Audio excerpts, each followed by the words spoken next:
ஜப்பான்ல waste cardboard boxes எல்லாத்தையுமே இப்படிதான் கலெக்ட் பண்ணுவாங்க. மந்த்லி ஒன்ஸ் ஒரு பர்ட்டிகுலர் டேல நம்ம வீட்ல இருக்கிற டிஸ்போஸ் பண்ண வேண்டிய கார்ட்போர்ட் பாக்ஸஸ் எல்லாத்தையுமே ஃபிளாட் ஆக்கி, இந்த மாரி கட்டி டஸ்ட்பின் பக்கத்துல வச்சிடணும். இவங்க கார்ட்போர்ட் பாக்ஸஸ் தவிர வேற எதையுமே கலெக்ட் பண்ண மாட்டாங்க.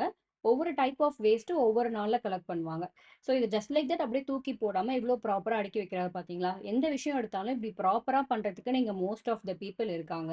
ஜப்பான் சூப்பர் மார்க்கெட்ல பால இந்த மாரி ஒரு கார்ட்போர்ட் பாக்ஸ்ல தான் சேல் பண்ணுவாங்க. இதுக்கு பேரு மில்க் கார்ட்டுன்னு சொல்லுவாங்க.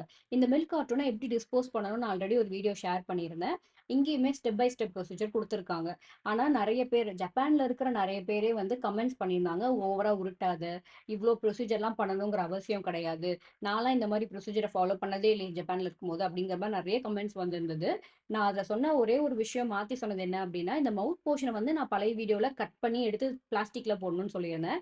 பட் அது மட்டும் இப்ப தான் நானே தெரிஞ்சுக்கிட்டேன். அது அப்டி போட வேணாம். நம்ம அப்படியே இதோட டிஸ்போஸ் பண்ணிட்டா போதும். ஏன்னா, அது வந்து ஒரு மெட்டீரியல்ல மேட் ஆயிருக்கு போல. அது வந்து ஃபியூயலுக்கு யூஸ் ஆகும் அப்டின்னு சொல்லிட்டு, அங்க வேஸ்ட் மேனேஜ்மென்ட் பண்ணுவாங்களே, அவங்களே வந்து இத ரிமூவ் பண்ணி எடுத்துப்பாங்க அப்டிங்கிற மாரி போட்டிருந்தாங்க.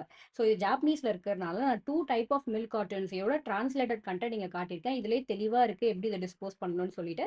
அந்த கமெண்ட்ஸ் பண்ணவங்க இந்த வீடியோவ பார்ப்பாங்களான்னு தெரியல. பட் மத்த எல்லாருக்குமே இது ஒரு கிளாரிஃபிகேஷனா இருக்கும்னு நெனைக்கிறேன்.